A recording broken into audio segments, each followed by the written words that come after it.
as one does sometimes, Mr. President, as one does, I see a large consensus between the Commission and this Parliament, a majority of this Parliament, on both the institutional issues and the issue of the multi-annual financial framework. So there's no need for me to go into that right now. I do think I need to react briefly to the many comments that were made on the issue of Brexit, especially because of the decision today by the Commission on the draft treaty. I think it is fair to say, from my perspective, that Brexit is a decision taken by the British people that it needs to be respected by all of us. The right is there of a member state to decide to leave. At the same time, I shan't hide the fact that this saddens me greatly. And I also don't want to hide the fact that if they would change their minds and want to come back to the European Union, I think we would all welcome them warmly back into the European Union family.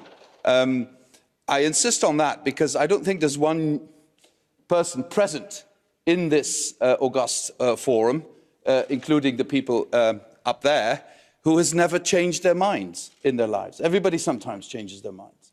And I think that deserves just as much respect as when people decide that they want to go one course. But I do think there is one responsibility nobody can shy away from, whatever your position is on Brexit. And that is to explain in great detail what it means, the consequences of Brexit. That is the reason why the Commission translated the decisions of December in concrete text on concrete issues. And we will be putting it before your Parliament very soon.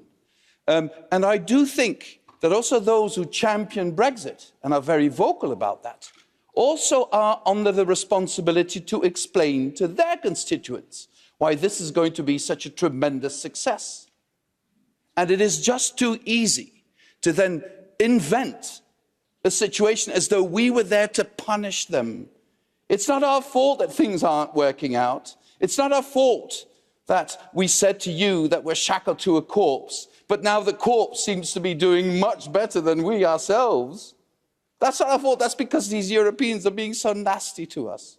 Stop it. Take responsibility for your own position. Explain to your voters what you want with Brexit, and then face the consequences if it doesn't work out everything you've promised. And we will negotiate in a faithful, honest way, because this will do harm. It will do harm to the UK, it will do harm to Europe, and we have a collective responsibility to make sure that we do as little harm as possible. Thank you very much, Mr. President. Thank you, Vice President. Colleagues, that closes the debate. The next item on the agenda is a Commission statement